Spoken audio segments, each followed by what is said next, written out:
मेरा पति एक नामर्द सी पर मैं अपने पति नाल बहुत खुश सी क्योंकि वो एक बहुत वधिया इंसान सी ते उसदे कोल पैसे दी कोई कमी नहीं सी।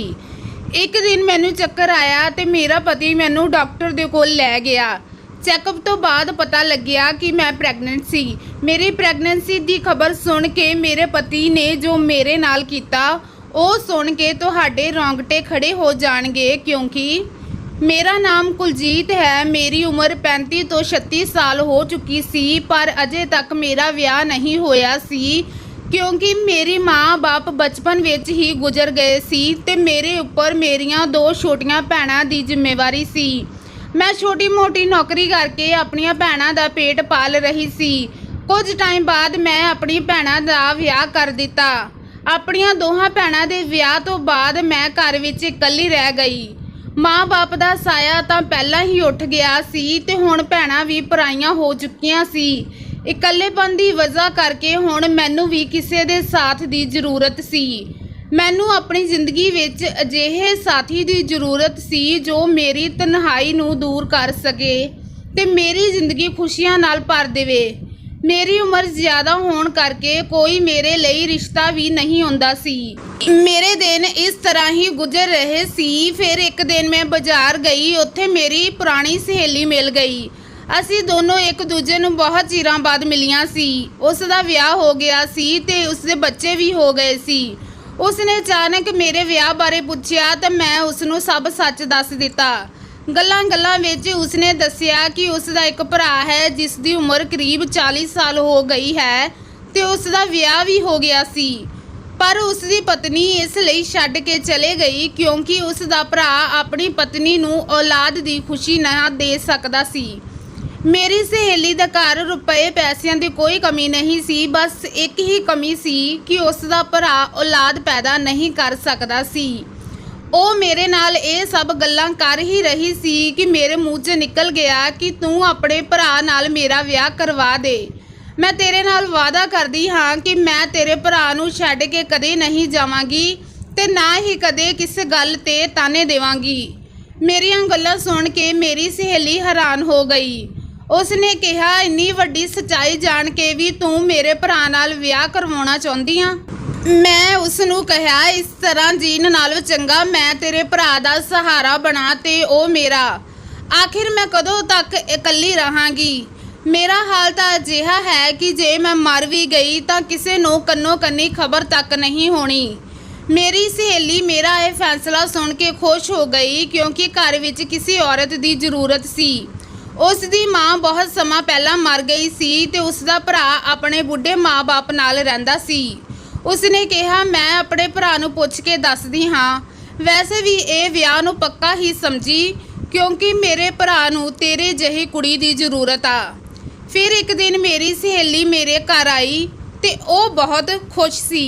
उसने कहा, मेरा भरा ये विआह करन नू तैयार है पर साडी एक शर्त आ। मैं घबरा के पुछया की? उसने कहा, मेरा भरा चाहुंदा है कि दुनिया विच किसी नू ना पता लगे कि मैं ना मर्द हाँ।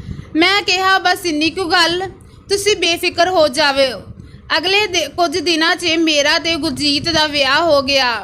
लोग तो ये देख के हैरान सी कि एक कल्ली लड़की का इन्ना वधिया रिश्ता कित्थों हो गया।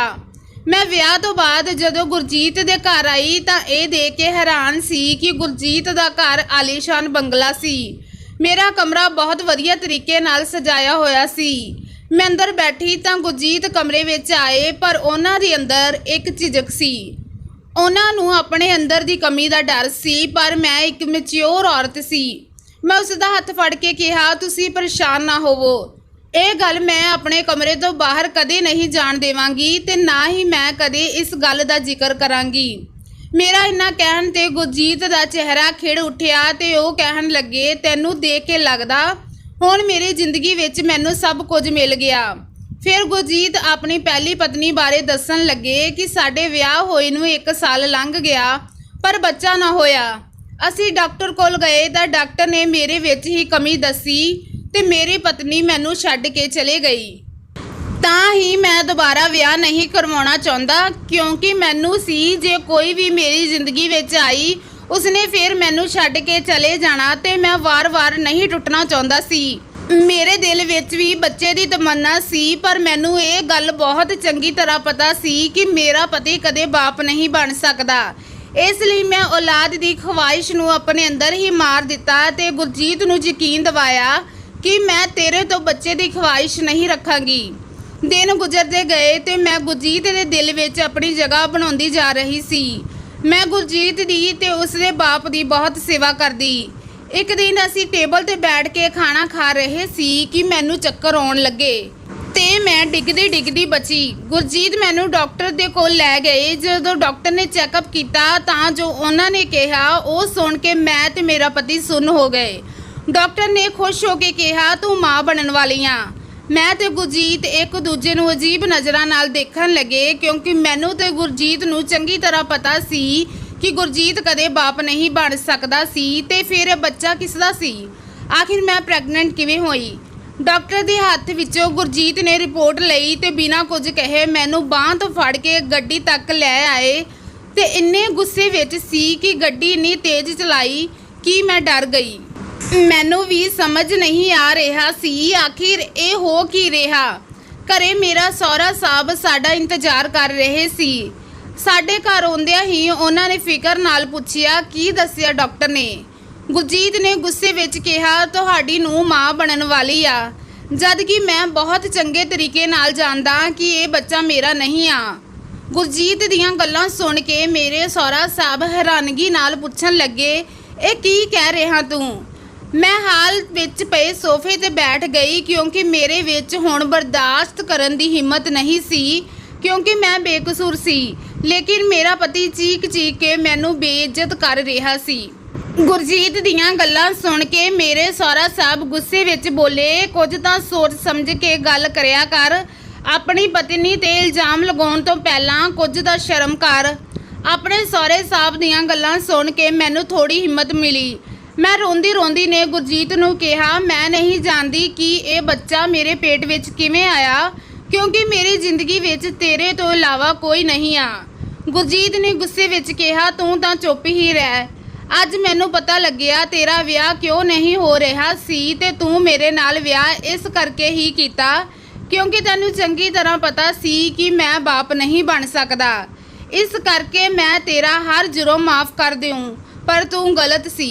ਮੈਂ ਇੰਨਾ ਬੇਵਕੂਫ ਨਹੀਂ ਹਾਂ ਕਿ ਮੈਂ ਕਿਸੇ ਦੂਸਰੇ ਦੇ ਬੱਚੇ ਨੂੰ ਆਪਣਾ ਨਾਮ ਦੇਵਾਂ। ਤੂੰ ਆਪਣਾ ਸਮਾਨ ਉਠਾ ਕੇ ਚਲੀ ਜਾ। ਮੇਰਾ ਸਹੁਰਾ ਸਾਹਿਬ ਨੇ ਗੁਰਜੀਤ ਨੂੰ ਸਮਝਾਇਆ ਪਰ ਉਹ ਕਿੱਥੇ ਸਮਝਣ ਵਾਲੇ ਸੀ। ਉਹ ਤਾਂ ਗੁੱਸੇ ਵਿੱਚ ਸੁੱਧ ਬੁੱਧ ਖੋ ਬੈਠਾ ਸੀ। ਉਸਨੇ ਮੇਰਾ ਹੱਥ ਫੜ ਕੇ ਅੱਧੀ ਰਾਤ ਨੂੰ ਘਰੋਂ ਬਾਹਰ ਕੱਢ ਦਿੱਤਾ ਤੇ ਮੈਂ ਰੋਂਦੀ ਘਰ ਆ ਗਈ। ਮੇਰਾ ਤੇ ਗੁਰਜੀਤ ਦਾ ਰਿਸ਼ਤਾ ਜਿੱਥੋਂ ਸ਼ੁਰੂ ਹੋਇਆ ਸੀ ਉੱਥੇ ਹੀ ਖਤਮ ਹੋਣ ਵਾਲਾ ਸੀ। ਇਹ ਸੋਚਦੇ ਮੇਰੀ ਤਬੀਅਤ ਵਿਗੜਨ ਲੱਗੀ, ਪਰ ਮੈਨੂੰ ਉਸ ਦੀ ਫਿਕਰ ਸੀ ਕਿਉਂਕਿ ਮੈਂ ਉਸ ਨੂੰ ਬਹੁਤ ਪਿਆਰ ਕਰਦੀ ਸੀ। ਮੈਂ ਸਾਰੀ ਰਾਤ ਰੋ ਕੇ ਕੱਢੀ।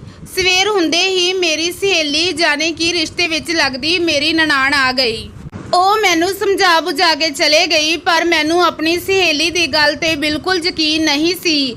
ਆਖਿਰ ਉਹ ਇਹ ਸਭ ਠੀਕ ਕਿਵੇਂ ਕਰੂ? ਕਿਤੇ ਮੇਰੇ ਦਿਮਾਗ ਵਿੱਚ ਆਉਂਦਾ ਕਿਤੇ ਮੇਰੇ ਸਹੁਰਾ ਸਾਹਿਬ ਨੇ ਤਾਂ ਨਹੀਂ ਮੇਰੇ ਨਾਲ ਕੁਝ ਗਲਤ ਕਰ ਦਿੱਤਾ ਕਿਉਂਕਿ ਉਸ ਘਰ ਵਿੱਚ ਗੁਰਜੀਤ ਤੋਂ ਇਲਾਵਾ ਮੇਰੇ ਸਹੁਰਾ ਸਾਹਿਬ ਹੀ ਸੀ ਜੋ ਮੇਰੇ ਨੇੜੇ ਸੀ। ਇਹ ਸੋਚ ਕੇ ਮੈਂ ਪਾਗਲ ਹੋਣ ਕਿਨਾਰੇ ਸੀ ਕਿ ਤੀਜੇ ਕੁ ਦਿਨ ਮੇਰੀ ਨਨਾਣ ਜਾਣੀ ਕਿ ਮੇਰੀ ਸਹੇਲੀ ਤੇ ਗੁਰਜੀਤ ਮੈਨੂੰ ਲੈਣ ਆ ਗਏ।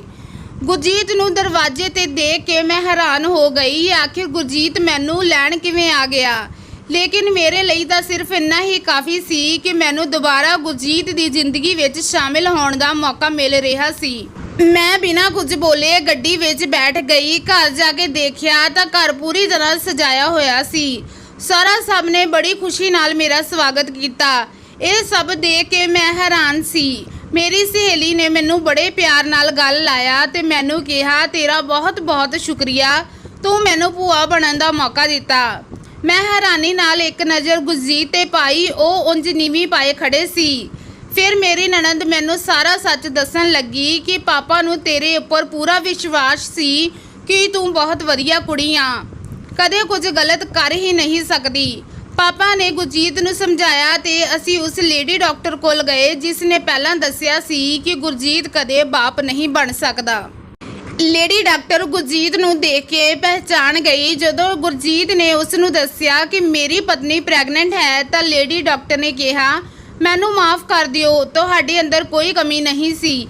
ਤੁਹਾਡੀ ਪਹਿਲੀ ਪਤਨੀ ਤੁਹਾਡੇ ਨਾਲ ਨਹੀਂ ਰਹਿਣਾ ਚਾਹੁੰਦੀ ਸੀ, ਇਸ ਕਰਕੇ ਉਸਨੇ ਮੈਨੂੰ ਪੈਸੇ ਦੇ ਕੇ ਝੂਠੀ ਰਿਪੋਰਟ ਤੇ ਬਣਵਾਈ ਸੀ ਤਾਂ ਕਿ ਉਹ ਤੈਨੂੰ ਤਲਾਕ ਦੇ ਸਕੇ। ਮੇਰੀ ਸਹੇਲੀ ਨੇ ਇਹ ਸਭ ਮੈਨੂੰ ਦੱਸ ਕੇ ਫਿਰ ਤੋਂ ਗੁਰਜੀਤ ਦੀ ਜ਼ਿੰਦਗੀ ਵਿੱਚ ਜਾਣ ਦਾ ਮੌਕਾ ਦੇ ਦਿੱਤਾ, ਨਹੀਂ ਤਾਂ ਮੈਂ ਸੋਚ ਕੇ ਹੀ ਮਰ ਜਾਂਦੀ ਕਿ ਇਹ ਬੱਚਾ ਕਿਸ ਦਾ ਹੈ। ਮੈਂ ਤਾਂ ਆਪਣੇ ਪਿਓ ਵਰਗੇ ਸਹੁਰਾ ਸਾਹਿਬ ਤੇ ਵੀ ਸ਼ੱਕ ਕਰਨ ਲੱਗ ਗਈ ਸੀ। ਗੁਰਜੀਤ ਮੇਰੇ ਤੋਂ ਆਪਣੇ ਕੀਤੇ ਦੀ ਮਾਫੀ ਮੰਗਣ ਲੱਗੇ ਪਰ ਮੈਨੂੰ ਉਹਨਾਂ ਤੋਂ ਕੋਈ ਸ਼ਿਕਾਇਤ ਨਹੀਂ ਸੀ ਕਿਉਂਕਿ ਉਸ ਦੀ ਜਗ੍ਹਾ ਕੋਈ ਵੀ ਹੁੰਦਾ ਤਾਂ ਸ਼ਾਇਦ ਇਹੀ ਕਰਦਾ। ਮੇਰਾ ਸਹੁਰਾ ਸਾਹਿਬ ਨੇ ਮੇਰੇ ਸਿਰ ਤੇ ਹੱਥ ਰੱਖਿਆ ਤੇ ਮੈਨੂੰ ਬਹੁਤ ਸਾਰੀਆਂ ਦੁਆਵਾਂ ਦਿੱਤੀਆਂ। ਸੋ ਦੋਸਤੋ, ਸਾਡੇ ਰਿਸ਼ਤੇ ਕਿੰਨੇ ਨਾਜ਼ੁਕ ਹੁੰਦੇ ਆ ਜਿਨ੍ਹਾਂ ਨੂੰ ਬੜੇ ਪਿਆਰ ਨਾਲ ਸੰਭਾਲ ਕੇ ਰੱਖਣਾ ਪੈਂਦਾ। ਕਦੇ-ਕਦੇ ਇਨਸਾਨ ਦੀ ਮਾਮੂਲੀ ਜਿਹੀ ਗਲਤੀ ਨਾਲ ਸਾਰੇ ਰਿਸ਼ਤੇ ਸ਼ੀਸ਼ੇ ਦੀ ਤਰ੍ਹਾਂ ਟੁੱਟ ਕੇ ਚੂਰ-ਚੂਰ ਹੋ ਜਾਂਦੇ ਆ। ਸੋ ਦੋਸਤੋ, ਇਹ ਸੀ ਅੱਜ ਦੀ ਕਹਾਣੀ ਕਿਵੇਂ ਦੀ ਲੱਗੀ ਦੱਸਣਾ ਜ਼ਰੂਰ ਤੇ ਇਸੇ ਤਰ੍ਹਾਂ ਦੀਆਂ ਹੋਰ ਵੀਡੀਓਜ਼ ਦੇਖਣ ਲਈ ਸਾਡੇ ਚੈਨਲ ਨੂੰ ਜ਼ਰੂਰ ਸਬਸਕ੍ਰਾਈਬ ਕਰਨਾ। ਹੁਣ ਮਿਲਦੀ ਹਾਂ ਇੱਕ ਨਵੀਂ ਵੀਡੀਓ ਦੇ ਨਾਲ, ਤਦ ਤੱਕ ਲਈ ਧੰਨਵਾਦ।